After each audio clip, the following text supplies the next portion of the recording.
Le réel revient toujours au galop, mettre 2-3 gifles à la construction du progrès. Ne l'oubliez jamais, très important.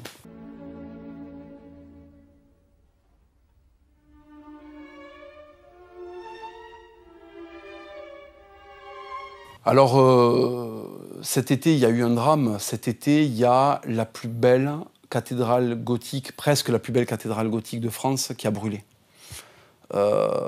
C'est un désastre. Alors, les anards, les gauchistes, certains musulmans sans scrupules se sont régalés, voilà, sur Twitter. J'ai vu passer des trucs incroyables. Les gens rigolaient, voilà. Ils voient notre patrimoine partir en fumée, ils se sont régalés. Déjà, ce qu'il faut comprendre, c'est qu'une cathédrale, je l'explique dans le livre, mais une cathédrale, c'est un instrument d'égalité sociale. Tout le monde rentre par la même porte. Le roi, le paysan, l'artisan. Tout le monde va s'humilier devant Dieu. La cathédrale rappelle aux hommes que, seigneurs ou marauds, tous devront rendre des comptes à Jésus un jour. Expliquez-moi, dans cette république de merde, qui rentre à l'Élysée par la même porte que le président? Parce que le roi de France, il passait par la porte de Notre-Dame. Quel citoyen français passe régulièrement, tous les dimanches, la porte de l'Élysée, en fait, pour aller communier avec le président face à une autorité suprême? Il n'y a plus d'autorité suprême, parce qu'on l'a décapité. Et puis ensuite, la France a assassiné Dieu. La République, pardon, a assassiné Dieu.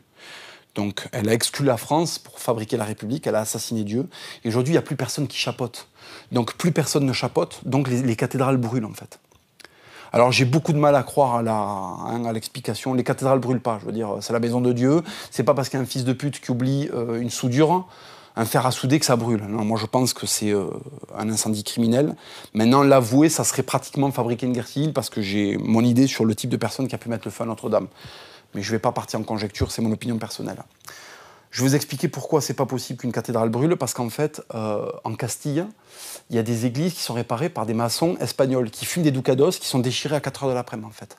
Et quand ils jettent leurs clopes, si tu veux, elles tombent pas dans la poubelle du tri sélectif de Tarlouse, elles tombent sur les poutres de la cathédrale, tu vois, et ça prend pas feu.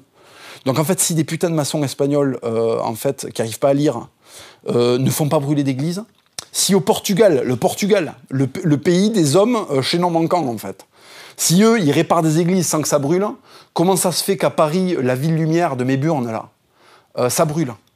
Tu vois? Comment ça se fait? Expliquez-moi. Expliquez-moi comment des pays du tiers-monde, leurs églises, elles brûlent pas, et comment ça se fait que tout d'un coup, à Paris, après une série d'attentats, les églises se mettent à brûler? Je veux une explication sur ça, en fait. Expliquez-moi.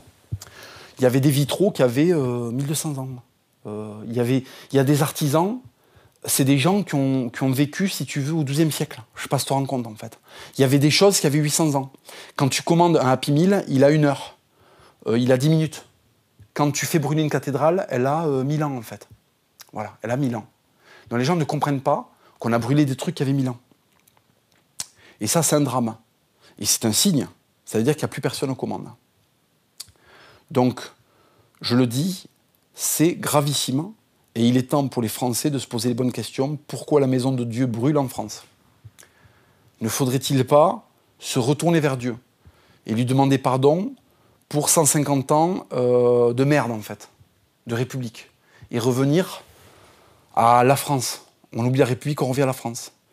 Parce que le Moyen-Âge a été une période où la France a explosé. Et il y avait quoi? Des rois, en fait. Et depuis qu'on a des présidents, voilà. Les HLM, la guerre d'Algérie, l'Indoche, Bilal Hassani, enfin, réveillez-vous.